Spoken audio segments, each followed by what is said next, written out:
Senhor, meus irmãos, minhas irmãs. Graças a Deus estamos aqui mais uma semana. Agora nós vamos falar sobre a lição de número 9. Lição essa que vai ser lecionada no dia 30 de novembro de 2025. O título da nossa lição chama Vontade, o que move o ser humano. Para apresentar essa lição está aqui eu, presbítero Alexandre, professor irmão Ricardo. A paz do Senhor, professores e professoras.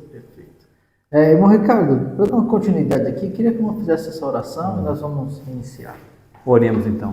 Nosso Deus, nosso Pai, Senhor Jesus, estamos mais uma vez aqui reunidos para te adorar, para te servir. Usa os nossos seus servos, Senhor, para que possamos ter um entendimento e que cada professor e cada professora também possa ter um entendimento. Abra-nos a mente para que possamos enxergar as maravilhas da Tua lei, as maravilhas da Sua palavra. Fica conosco, nos abençoando. Cuida de nós nesse momento, Senhor, em nome de Jesus. Amém. Irmão Ricardo, também vamos pedir para o irmão apresentar aqui o textuário e a verdade prática. Vamos lá. Textuário, digo, porém, andai em espírito e não cumprireis a concupiscência da carne. Gálatas capítulo 5, versículo 16. A verdade prática, guiada por Deus, a vontade é uma bênção extraordinária, vital para a existência humana. Perfeito. A nossa leitura bíblica em classe, meus irmãos, essa semana se encontra em Gálatas, capítulo 5, versículos 16 ao 21. Carta de Tiago, capítulo 1, versículos 14 e 15. Depois o capítulo 4, versículos 13 ao 17. Eu quero apresentar aqui no plano de aula, fazer a apresentação dos nossos objetivos. Então, no objetivo 1, o ponto 1, explicar o conceito bíblico de vontade como capacidade dada por Deus para escolher e agir. O 2, mostrar como os desejos podem escravizar o ser humano, mas também como a redenção em Cristo capacita o crente a vencer a carne e viver guiado pelo Espírito. 3, ensinar a identificar o processo de tentação, compreendendo como o desejo se desenvolve até o pecado. Perfeito. Na motivação, aqui na letra B, motivação, eu acho que tem um pontinho que eu queria conversar com os irmãos, é assim. As nossas escolhas refletem nossa maturidade espiritual. Teologicamente, a vontade revela o conflito entre carne e o espírito e a necessidade de redenção ao senhorio de Cristo. Pedagogicamente, ela desperta consciência e responsabilidade diante das decisões diárias. É claro que eu não vou entrar no tema para até não adiantar nenhum assunto, mas eu queria destacar esse ponto, porque de uma forma geral, quando a gente analisa a vontade, a nossa vontade, ela vai mostrar um pouquinho o quanto nós somos maduros espirituais. O quanto você pode controlar, o quanto você resiste, o quanto você se deixa ser levado pela vontade, vai dizer um pouquinho da sua maturidade. E essa maturidade tem 2 pontos. Quando a gente fala de uma perspectiva bíblica ou teológica, tem esse conflito entre carne e o Espírito Santo, e além de se render ao senhorio de Cristo. Mas quando a gente fala de uma questão pedagógica, ou seja, a vontade, ela vai despertar um pouquinho de consciência e responsabilidade. E a pergunta muitas vezes quando eu me deixo fazer exatamente tudo o que eu quero, será que eu estou consciente da responsabilidade que eu estou assumindo ao fazer isso? Então são alguns dos conceitos que nós vamos tratar e vamos discutir um pouquinho melhor, mas eu acho que vale a pena já de início dar esse breve comentário. Bom, Ricardo, antes de nós entrarmos na lição, eu queria que o irmão fizesse aqui um breve comentário também da introdução. O irmão Alexandre já deu aqui uma introdução satisfatória, mas a gente também sempre fala de uma coisinha, né? Como é que é uma aula de professor para professor, procure o professor sempre, de alguma forma, ler livros, né, irmão Alexandre? É importante, né? A gente sempre está falando isso aqui, por que a gente fala tanto? Porque é muito importante. O conhecimento, irmão Alexandre, ele não é uma coisa barata. Só que é uma coisa que você leva para sempre. Você pode até alguém lhe tomar a liberdade, mas o conhecimento jamais. Por que o conhecimento ele é um pouco caro? Porque ele é bastante caro, porque livro é caro. E você só consegue, né, nos seus momentos, não sei como cada professor deve ter lá o seu cantinho especial, né? Tem uma mesa, alguma coisa, onde ele vai meditar na lição, nos livros e tal. Mas é caro, porque além de você pagar os livros, você ainda te tira o tempo, né? Exato. Porque você precisa ter um tempo para fazer isso daí. É um investimento duplo, né? É um investimento duplo, é verdade. Mas vamos lá. Só relembrando, irmão, que nós estudamos na lição 7, 8 e 9. O que nós estudamos na lição 7? Na lição 7 nós estudamos sobre o intelecto, que é a razão, os pensamentos.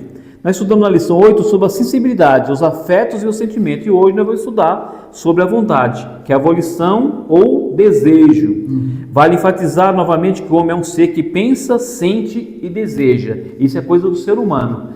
Para ele deixar de pensar, desejar, ele precisa acontecer uma coisa com ele, só morrendo, né? Mas se ele não morrer, ele continua pensando. O ser humano, ele é assim. Ele foi embutido de alguma forma, né, lá no ventre da mãe, que ele já tem essa vontade, esse desejo de ter ou conquistar alguma coisa. A lição vai falar muito e a gente vai decorrer aí. Então, a vontade é o que move o ser humano. Se existe uma coisa que move o ser humano, é a vontade. Depois a gente vai separar um pouco da vontade, de outras palavras, mas a gente vai se aprofundar um pouquinho mais aí, ok? Isso aí. Entrando no primeiro ponto aqui, nós temos vontade, motivação e ação. Primeiro item aqui, conceito de vontade. O segundo item, pensamento do pensamento à ação. E o terceiro, fraqueza de vontade. Falando basicamente do primeiro item aqui, que é o conceito de vontade, ele fala que volição ou vontade é a capacidade humana, um pouquinho do que o irmão aqui já falou, de desejar, querer, almejar, escolher e agir. Eu puxei aqui na internet dois conceitos de vontade. Eu acho que é importante nós conversarmos e mostrar isso aqui para os irmãos. O primeiro vai falar que é a faculdade que tem o ser humano de querer, de escolher, de livremente praticar ou deixar de praticar certos atos. Então, a vontade, ela vai, ao se deparar com alguma coisa, ao ver, isso vai gerar um momento de escolha e você pode querer praticar ou deixar de praticar. Ou uma força, e esse aqui eu gostei dessa parte aqui, porque aqui coloca assim, uma força interior que impulsiona o indivíduo a realizar algo, a atingir seus fins ou desejos, ânimo, determinação e firmeza. E é importante porque muita gente tem algumas vontades e, o irmão falou aqui, a vontade move o ser humano, é o nosso título, né? O que move o ser humano. Então tem muita gente que, pela vontade de alcançar um cargo, alcançar uma posição, ele faz mil coisas, ele busca, ele se esforça, ele entende. Então é importante nós entendermos que a vontade, como essa motivação, esse movimento que a gente vai fazer, ela tem uma importância muito grande na nossa vida. A vontade humana, ela vai direcionar o arrependimento, o comentarista coloca aqui, se eu me arrependo, é uma vontade. Se eu quero pecar, é uma vontade. A conversão, quando alguém enxerga e compreende que Jesus Cristo é o caminho, isso gera nele a vontade de se converter. Aí temos aqui a ação do Espírito Santo, é claro, mas de alguma forma nós não fazemos nada, nós não tomamos nenhuma ação se não for a vontade. E aqui no finalzinho ele fala o seguinte: todo verdadeiro cristão é alguém que, impulsionado pela graça de Deus, renunciou à própria vontade para fazer a vontade de Cristo. Isso é o livre-arbítrio funcionando, ou seja, a vontade é você abrir mão do que você quer para escolher o que o outro quer, também é uma vontade, é uma decisão. E tudo isso vai envolver o comportamento ou ação aonde eu quero chegar. é um pouquinho disso que nós estamos falando, que o irmão vai conversar com seus alunos. E essa parte do conceito de vontade é extremamente importante conversar com os alunos e discorrer um pouquinho sobre isso, porque às vezes nós falamos de vontade, mas não compreendemos bem o que é isso, né? E aí eu vou ligando um pouco com o que eu falei lá no começo, isso vai gerar responsabilidade, o fato de eu querer fazer o que quero, né? Bom, Ricardo, eu queria que o irmão continuasse aí, falasse mais um pouquinho. O interessante aqui, meu Alexandre, o versículo 16, ele é forte, né? Porque ele fala assim: digo, porém, andar em espírito e não cumprireis a concupiscência da carne. Eu peguei uma frase aqui de um ensinador, ele fala assim: a carne funciona sempre com desprezo às coisas do espírito. Engraçado, né? Ela sempre vai funcionar desprezando as coisas espirituais. Ela tá nem aí para as coisas espirituais. Existe até um comentarista que ele fala assim, diz que a carne, ela não se converte. Você pode pregar, pode orar, pode jejuar pela carne, ela não se converte, porque ela é carne mesmo. Ou pelo menos o nome já diz carne, né? Ela não é espírito. Por isso que tem aquele versículo que fala assim: o que é nascido do espírito é espírito, e o que é nascido da carne é carne. Não tem como você ser nascido do espírito e ser nascido da carne ao mesmo tempo. Ou você é carne, porque nasceu da carne, ou você é espírito, porque você nasceu do espírito, nasceu de novo. O interessante aqui, né, nesses pontos que o Alexandre já falou muito bem aqui, a gente precisa entender assim, olha só, sem desejo ou vontade não há motivação. Veja bem, existem pessoas que ela precisa de alguma motivação. A motivação, ela é um combustível, né? Eu preciso ser motivado. Por exemplo, existem pessoas que ele trabalha em determinada coisa, ele deseja, né? Por causa do desejo, ele surge a motivação, que é o combustível. Só que tem muitas pessoas que trabalham, por exemplo, tem pessoas que trabalham numa empresa, mas ele não é que ele gosta, não é que ele tem vontade. Mas a motivação, ele foi motivado porque ele precisa pagar as contas, ele precisa fazer alguma coisa, então ele foi motivado. Não é que ele gosta, mas a vontade dele não está ali, mas a motivação faz com que ele esteja ali. Então, duas coisas precisam se separar um pouquinho, né? Para a gente entender. Então, a motivação é um pouquinho diferente aí da vontade, mas as duas são irmãs gêmeas, porque depois da vontade vem as motivações. Sem desejo ou vontade não há motivação, há via de consequência a ação. Depois da vontade, a motivação, depois vem a ação. Normalmente, Alexandre, a decisão ela é interna. Normalmente, ela brota dentro de você. Normalmente, alguma decisão que você vai tomar, ela vai brotar dentro de você. É muito difícil ela ser externa. Pode ser que alguém seja influenciado por alguém. Pode até ser, mas a maioria das vezes ela é interna, ela surge dentro de nós. E é engraçado que ela é pessoal, né? As minhas vontades não é a mesma vontade do Alexandre, nem do Alexandre, é a mesma vontade minha. Ela é bem individual, para a gente entender, para o aluno entender, porque às vezes tem pessoas mais velhas na sala, ela é um particular do ser humano. A sua vontade é particular, por isso que às vezes ele teve aquela vontade de fazer, mas é o particular dele, é o livre-arbítrio dele, ele teve é uma coisa boa que Deus colocou, Deus deixou no ser humano essa parte dele ter vontade. Você pode ver que o IA não tem vontade própria, se ele tem, porque alguém colocou, nós temos mesmo, não é porque foi colocado, porque nós temos mesmo, porque nós somos seres humanos. O homem ele é integral, né? Ele tem, como se fala, corpo, alma e espírito, é o ser humano. Não é tanto que a alma e o espírito, o corpo fica lutando, fica se gladiando. Não, o espírito, o corpo e a alma é o ser humano. É por isso que fala integral. Nós somos assim. Nós temos corpo, alma e espírito. De espírito a gente vai falar, chama lição 10, né? Exato. Mas é interessante. Olha só, do pensamento à ação, um pensamento pode ser apenas um pensamento.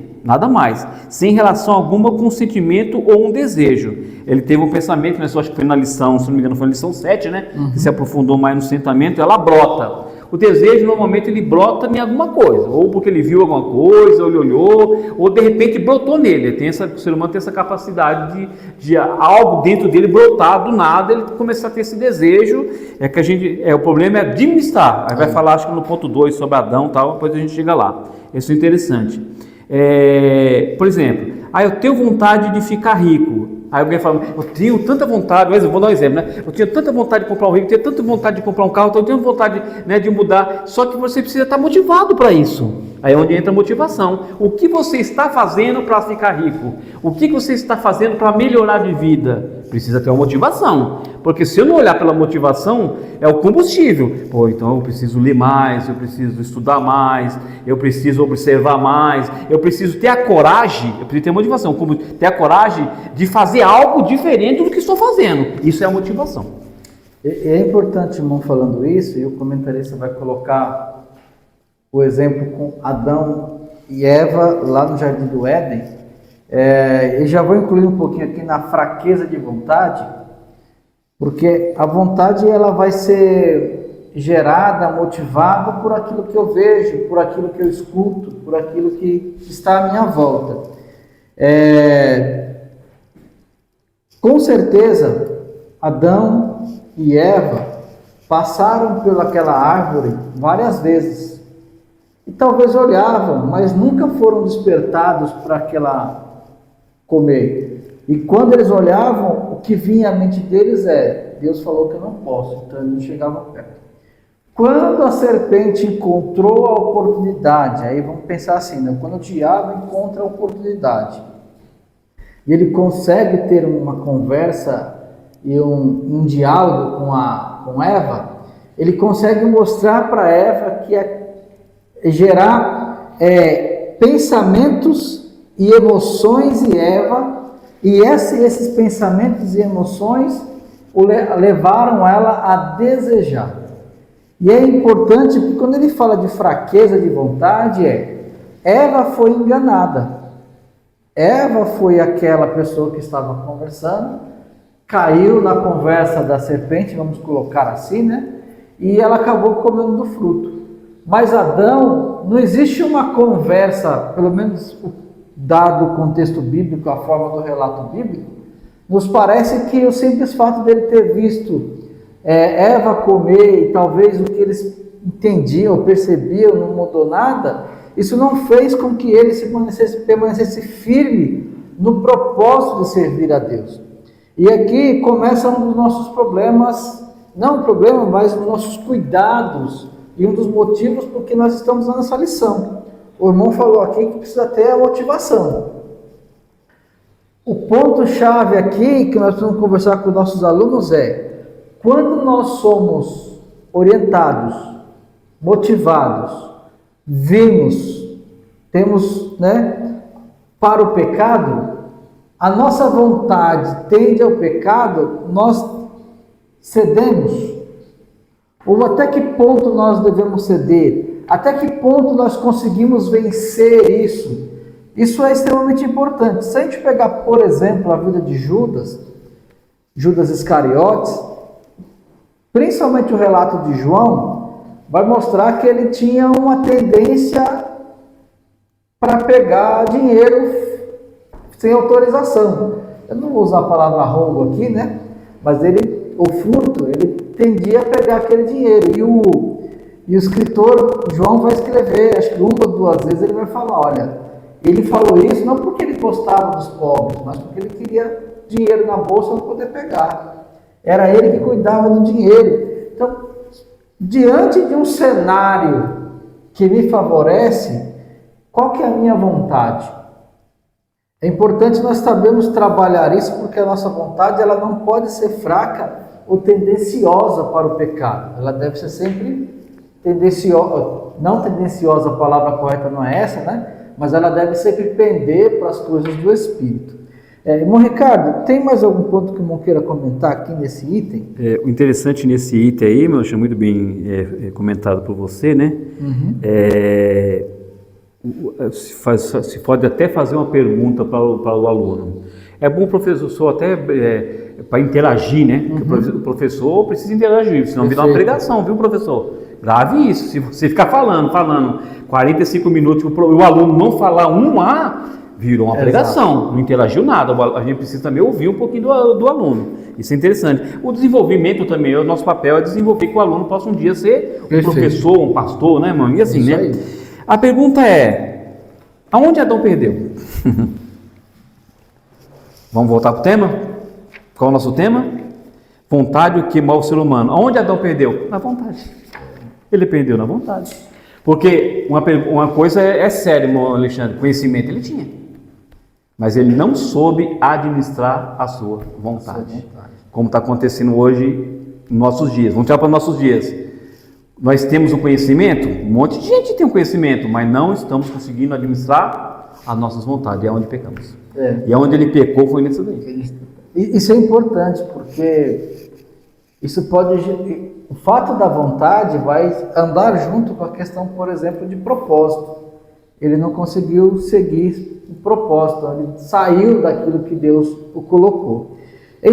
Ligando um pouquinho esse assunto e entrando no próximo ponto, que é desejos da escravidão e redenção, nós temos aqui a experiência do deserto, os desejos na era cristã e a decisão do homem redimido. Esse contexto aqui tem um pouco a ver nesse comentário que nós iniciamos. Então nós falamos um pouquinho o que é a vontade, como ela nos move. Então vamos falar um pouquinho aqui desse desejo da escravidão à redenção. Bom, Ricardo, eu queria que eu já começasse falando aqui do primeiro ponto. Esse ponto aqui é importante, ele é irmão gêmeo do ponto do tópico 1, né, Mâncio? Exato. É o desejo da escravidão à redenção. Ele fala assim, o povo de Israel tornou-se escravo dos seus desejos durante a peregrinação pelo deserto. A pergunta é, quantas pessoas hoje são escravos dos seus próprios desejos? Que a gente está estudando um assunto de mais de 2000 anos atrás, Exato. Né? Se brincar, tem até quase 3. Mas tirando para os dias atuais, porque a gente precisa puxar para os nossos dias atuais. Quantas pessoas hoje são escravos dos seus desejos? São muitas pessoas. Eu não estou falando só o católico, o protestante, o muçulmano. Não estou falando. Nós gospels, nós evangélicos, quanto nós somos escravos dos nossos próprios desejos. Não abrimos mão, nós não estamos conseguindo, professor, abrir mão dos nossos próprios desejos. Aí quando você lê essa parte do ponto 2, que acho que o professor deve ler na sala, toda essa história do Egito aqui, eles eram livres, sim, mas com mente de escravo. Aí que é o problema. Eles eram pessoas livres, mas a mente deles era mente de escravo. E quando a sua mente é mente de escravo, a vontade é o quê? De escravo, porque a vontade sai. A nossa vontade já tem que bloquear em alguma coisa, mas ela também é administrada pela mente, pelo que pensamos, porque nós somos o que pensamos, nós falamos aquilo que pensamos antes. Você estuda um livro, dali você vai tirar sua conclusão, da sua conclusão você vai fazer a sua aula, a sua live, mas primeiro você estudou, mas você administrou a sua mente. Nisso vem a vontade de você falar ou não.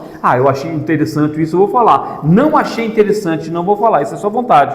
Só que esse povo aqui, o que eles começaram a pensar? Mas lá a gente tinha tanta coisa boa lá, tinha tanto, né? Lá era bem diferente daqui. Eles estranharam o deserto ficou estranho para eles. Mas por quê? Mente de escravo. Eles não pensaram no futuro, mas o que viria depois disso? Eles não pensaram nisso. Negócio é sério. E aí o povo de Israel teve esse problema no Egito. Saída do Egito, a entrada da Canaã e o seu caminho no deserto, a vontade muitas vezes os atrapalharam. Se não fosse a misericórdia de Deus, Moisés, todo aquele contexto que Deus criou, o povo teria voltado para o Egito por conta da sua vontade. Mas na era cristã isso continua. E na era cristã, talvez eu diria que ficou... Não que o ser humano mudou e isso ficou pior, mas dado a revelação que Deus nos deu, entendo que a nossa responsabilidade ficou maior. E o tempo que nós estamos vivendo, isso muda totalmente. Aqui, ele vai falar assim, mais ou menos no meio, ele diz assim, contudo, enquanto estivermos nesse corpo mortal, enfrentaremos um conflito espiritual constante. Todo cristão precisa decidir diariamente entre sua vontade carnal e a vontade do Espírito. Então, ligando um pouquinho com aquela definição, ou aquele conceito que eu coloquei no início de vontade, as nossas vontades é algo que vem de dentro e nos impulsiona.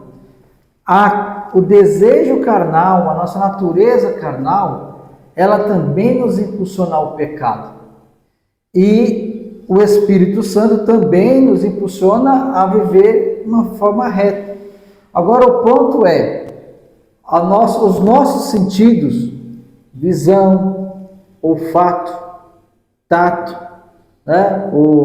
Audição, nossos 5 sentidos, paladar, normalmente ele está envolto de coisas que nos levam fora da direção de Deus.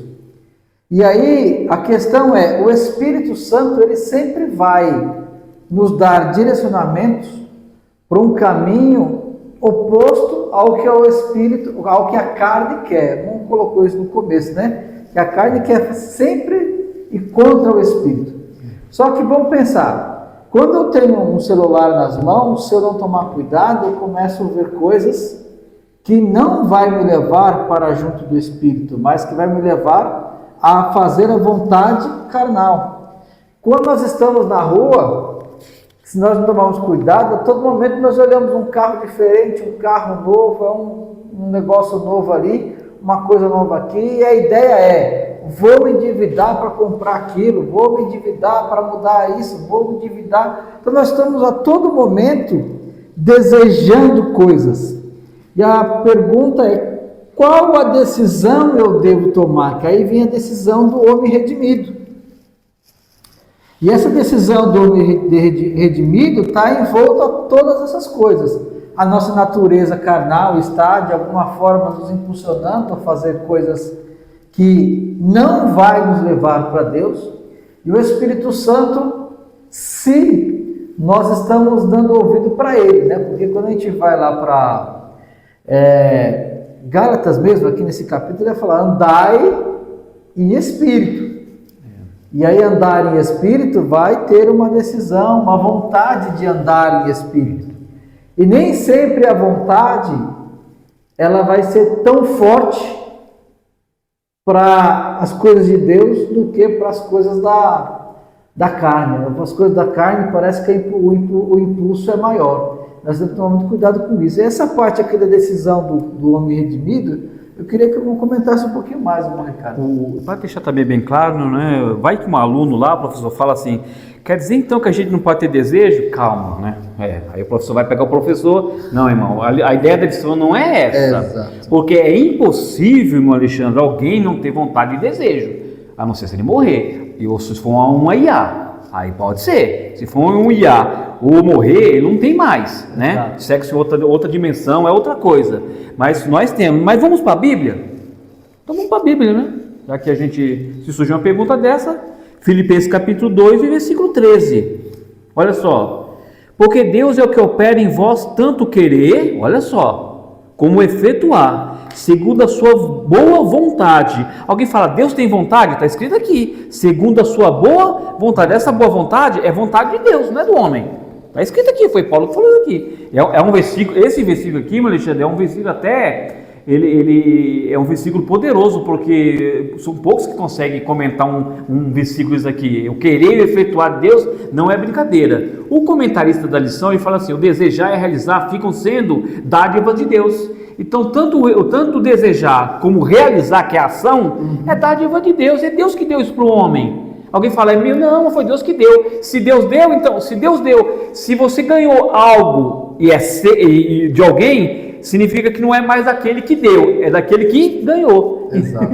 Não é engraçado? É daquele que ganhou. Então você é dono daquilo porque enquanto você estiver vivo aqui, você é dono daquilo. Você vai administrar, coisa que Adão não conseguiu administrar. Coisa que no ponto 2, os pessoas do deserto também não souberam administrar. Porque o que viria depois? Eles iam ganhar uma nova Canaã, eles iam conquistar a terra que era inconquistável, Deus ia fazer isso por eles, e Deus ia na frente. Eles jogaram tudo fora, eles não souberam administrar as suas vontades, preferiram a vontade própria. Aí que é o perigo, você vai realizar as suas próprias vontades. Será que o que eu estou vontade, é aquela pergunta, será que eu estou desejando, é aquela pergunta, será que eu estou desejando realmente eu preciso? É uma pergunta, o aluno meditar um pouco disso daí. Será que realmente a minha vontade ela está agradando ao Senhor? A minha vontade está agradando a minha esposa? Será que a minha vontade está agradando o meu pastor? Está agradando a Deus? Está agradando a Jesus? Está agradando o irmão Alexandre aqui? Às vezes não está, às vezes a minha vontade ela é mesquinha, é egoísta, né? Às vezes a minha vontade é só pensar em mim, não estou pensando no outro. Então é um negócio muito sério. Então olha só, o que muda aqui? É a decisão do homem redimido. Quando o homem ele é redimido, a mente dele também muda. Ele começa... Não é que o crente, tem que deixar bem claro aqui, não é que o crente não tem desejo. Ele se converteu, graças a Deus ele não tem mais desejo. Não é, a ideia não é essa, o homem continua com seus desejos, porém ele muda um pouco. Mas lembrando que a velha natureza ainda está nele. Exato. É aquela frase lá se não me engano, do Charles Spurgeon, que ele fala assim: quando me batizei, eu pensei que o velho homem tinha morrido nas águas do batismo. Mas eu não sabia que o miserável sabia nadar, por isso tenho que matá-lo todos os dias. A velha natureza está lá ainda. A gente ainda tem os nossos desejos. Agora que a gente precisa administrar cada desejo que nós temos. Senão nós estamos perdidos, a gente não administrar. Porque todos nós temos nossos desejos. Não existe um que não tenha desejo, todos nós temos nossos desejos, mas conforme a decisão do homem redimido, olha só, significa que não podemos nos conformar com os desejos do velho homem, mas pelo poder do Espírito nos dedicar ao processo de mortificação da nossa carne, a velha natureza, Romanos 8:11. Nossos desejos pecaminosos não deixam de existir, mas em Cristo triunfamos sobre eles. Em Cristo se triunfa sobre eles, mas eles não deixam de existir. Tem que tomar cuidado com isso. Irmãos, a gente está passando, pelo menos as últimas 2 lições, talvez, vamos colocar assim, acho que as últimas 2, né? Porque uma a gente falou de pensamentos, a outra a gente falou das emoções, né? Como lidar com isso. Essas coisas são importantes porque, como a gente até já comentou aqui, pensamentos e emoções são coisas que vai nos gerar vontades. O comentarista colocou, alguém lembra de uma viagem, ele pode lembrar da viagem e falou, tá bom. Mas às vezes ele pode lembrar da viagem e falar, puxa, eu vou fazer essa viagem de novo. E ele vai tomar ação de fazer a viagem. A decisão do homem redimido é o seguinte: alguém pode lembrar do seu passado e falar, puxa, que tristeza que eu fui desse jeito. Mas em algum momento, numa fraqueza nossa, a gente pode lembrar do passado e falar, puxa, que saudade de fazer aquilo de novo. E aí, qual vai ser a nossa decisão? O redimido, ele está vivo espiritualmente, então ele precisa saber como tomar a sua decisão. Eu quero ler um versículo que está em Eclesiastes 11:9. É um conselho não sei se eu posso dizer que é um conselho tão bom de Salomão, mas Salomão vai dar um conselho aqui para os jovens. E ele fala assim, Eclesiastes 11:9. Mas é importante, e ele está certinho aqui, ele fala assim, alegra-te, jovem, na tua mocidade, e se alegre o teu coração nos dias da tua mocidade, e anda pelos caminhos do teu coração. Então, quando ele fala coração aqui, ele está dando uma ideia de pensamentos, anda pelo caminho dos teus pensamentos, né? Isso aqui é um perigo, nós temos que tomar muito cuidado com esse versículo. E pela vista dos teus olhos, então olha, anda como os teus olhos estão achando melhor. Mas olha a advertência que ele faz. Sabe, porém, que por todas essas coisas te trará Deus a juízo.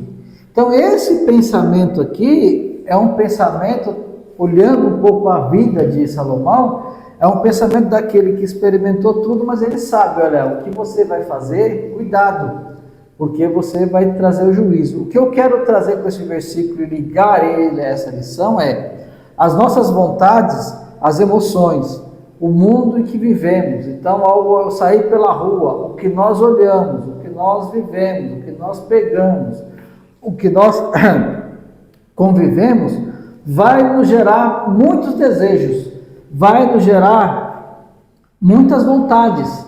Só que como homem redimido, eu não devo pensar nem tanto no juízo que Deus vai me trazer, mas eu devo pensar na morte que Jesus teve por mim e saber me guiar. É esse tipo de conversas que nós temos que ter com nossos alunos nessa lição para falar de vontades. Nós vamos definir o que é vontade, nós vamos ligar essa vontade aos pensamentos à nossa volta para que eu consiga tomar decisões como um homem redimido.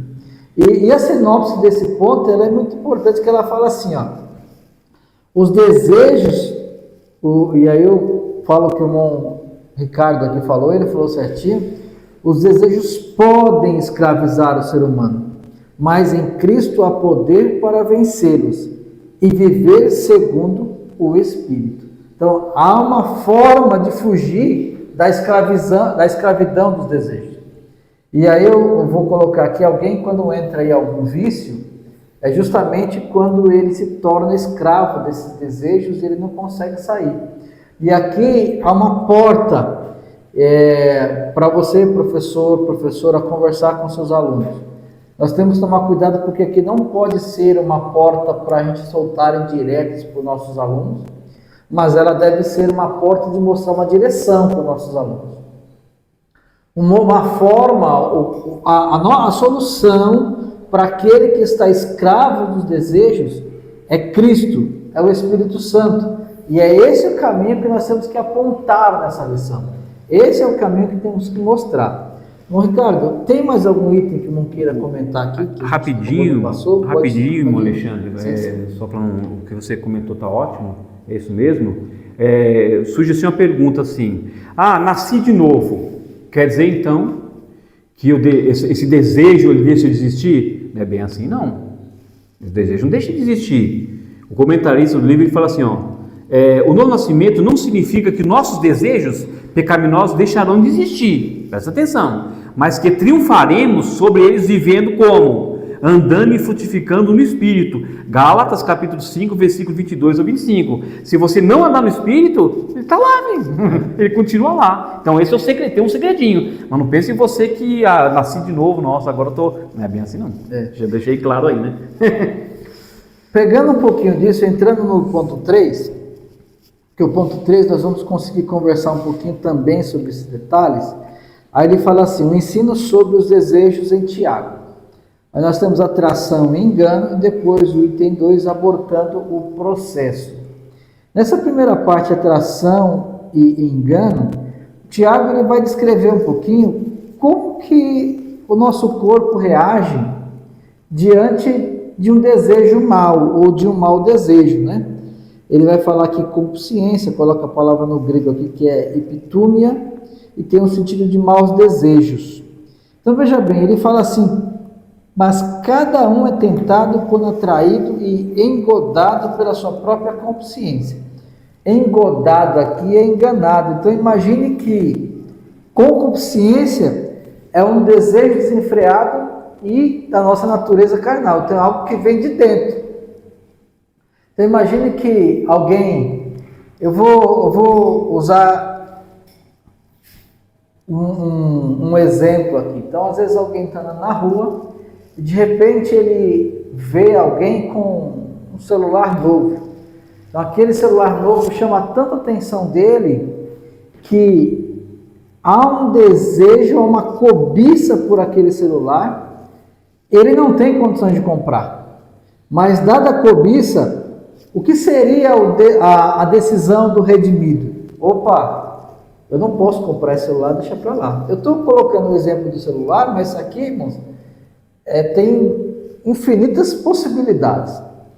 E ao ser tomado por essa concupiscência, ele passa a pensar tanto naquilo e atraído, ele passa a ser enganado por aquilo. E ao ser enganado por aquilo, por esse desejo ser enfeitiçado, vamos colocar assim, né? Ele toma atitudes que não deveria tomar. Por exemplo, vou pegar um empréstimo bancário e vou lá e compro esse celular. Aí a prestação que ele vai pagar daquele celular é quase metade do salário dele, ele vai ter um problema enorme. Então são coisas que nós temos que analisar. Aí ele vai falar de abortar o processo. E esse abortar o processo, antes de chegar nisso, e só para ler que aí eu vou passar para o irmão Ricardo falar sobre o aborto aqui do processo, ele fala assim, assim sendo, o mau desejo é capaz de afetar a própria razão, levando-a a acreditar que o pecado não produz consequências ruins, mas boas. Nesse processo, a mente é entorpecida depois do desejo ter sido aguçado. É um negócio muito sério isso, porque é um processo que tira o nosso poder de decisão. E aí, meu Ricardo, eu gostaria que você falasse um pouquinho dessa questão aqui do abortando o processo. Vamos lá. O interessante desse abortar o processo aqui, alguém falar, o que é abortar? É matar mesmo, né? É como você, é a mesma coisa. Eu mostrei uma vez para a sala sobre o pensamento, que o pensamento é um negócio muito forte, porque o pensamento ele vem para todos, né? E eu até mostrei para a sala que antigamente eu criei peixe a vida toda, né? E eu comprava um peixe pequenininho e o peixe crescia. Eu até perguntei para a sala, por que o peixe crescia? Porque você dá comida, exatamente. Se você não dá comida, ele morre. Então é a mesma coisa, eu tenho um pensamento, eu tenho um desejo. Se eu não alimentar, ele vai morrer. Mas se eu alimentar, isso vai longe, mano, Alexandre. Isso vai longe, vai longe. É um negócio tão forte, porque ele parece que ele rouba toda a sua, sabe, é o que você falou, o raciocínio, parece que você deixa de raciocinar, né? Você não é nem mais emoção, a emoção foi bem no começo, depois vira o seu raciocínio acaba, você fala, depois você volta, que besteira que eu fiz, né? Por que aí dá vontade de fazer, a gente pensa igual Adão, por que eu fui fazer aquilo? Quando as consequências chegam, né? Porque é um negócio muito doido, por isso que precisa ter um raciocínio, mas vamos lá, os desejos são ainda mais perigosos que os pensamentos, olha só, os desejos ele é muito mais perigoso do que o pensamento, porque o desejo está perto, sabe o que? De ser consumado, o pensamento não, ainda ele está lá, mas o desejo ele está pertinho, é como se fosse um fio de teia de aranha, pertinho de ser consumado, olha só, porque pode influenciar diretamente as nossas decisões, aí é que está. Porque o desejo ele pode influenciar nossas decisões. A minha decisão, eu posso ter um desejo bom e a decisão ser boa, mas eu também posso ter um desejo mau e a decisão ser igual a minha decisão, o que eu estou pensando, o que eu estou desejando, ser uma tomada de decisão má. O desejo é uma fase mais intensa, então ele é mais intenso que o pensamento. O desejo é uma coisa muito forte. Ao encontrar o seu objeto, o alvo que não for rejeitado, não descansará enquanto não nos convencer. O desejo ele vai convencer o irmão Alexandre, o irmão Ricardo, qualquer um, a nós fazer aquilo que a gente está desejando, porque ele é intenso. É como se fosse uma água, uma gota d'água, tem aquela até frase, água mole em pedra dura, tanto bate até que fura, mais ou menos assim. Ela vai bater uma hora, aquilo ali vai furar. O furar é o pecado que a pessoa vai cometer. Olha só, produzindo a horrível consequência da morte espiritual. Foi o que aconteceu com Adão e Eva, e é o que acontece com muito de hoje. Eu notei um negócio aqui sobre maus desejos, né, que também bota lá no processo, e o Tiago ele quer dizer, o que Tiago quer dizer? Quando o desejo não é vigiado, vira atração. Anota aí, professor. Quando a atração não é bloqueada, vira engano. Olha só, quando o engano não é rejeitado, vira pecado. Notaram aí? Vou falar de novo para vocês não ficar voltando no vídeo aí. Quando o desejo não é vigiado, vira atração. Quando a atração não é bloqueada, vira engano. Ele não bloqueou, devia ter bloqueado, mas não bloqueou. Quando o engano não é rejeitado, vira pecado. Porque se Adão tivesse falado, não, ali, irmão Alexandre, tem uma coisa muito interessante. Quando Adão ficou assim com Eva, porque eles ficaram cara a cara ali. Os dois estavam nus, tá? Ficaram cara a cara, né? Cara a cara um com o outro ali. Quando Adão viu que Eva comeu e não aconteceu nada, isso eu falei na sala.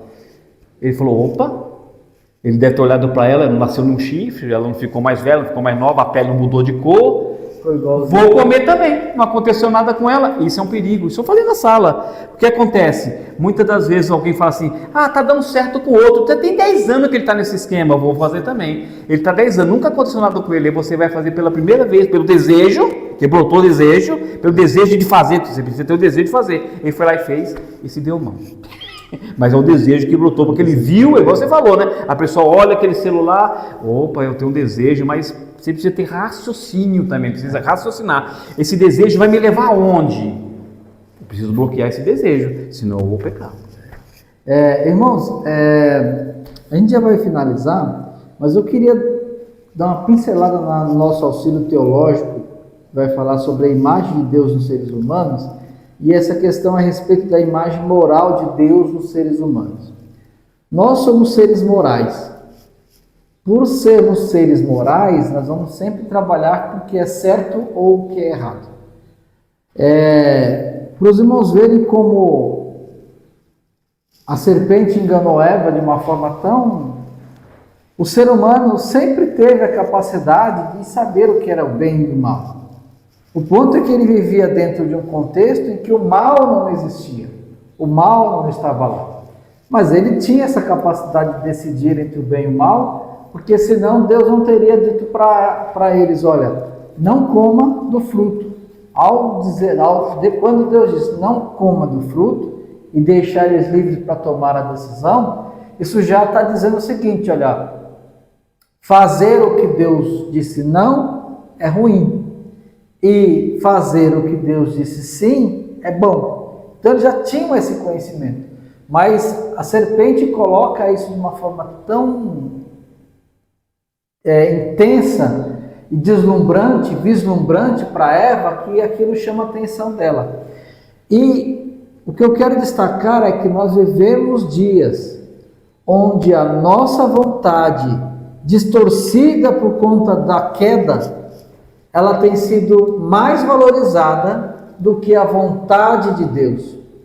E o andar corretamente, o viver corretamente, o abortar o processo do pecado, isso hoje, em muitas situações, isso pode se tornar até algo errado. Nós estamos vivendo um momento que isso até é errado, então você tem que tomar muito cuidado. Será que eu estou realmente sabendo lidar com o que é certo e com o que é errado? A minha vontade está prevalecendo ante a vontade de Deus?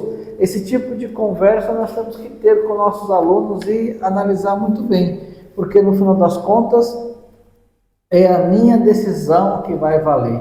Eu preciso prevalecer sobre essa minha vontade. E eu não vou conseguir fazer isso sozinho.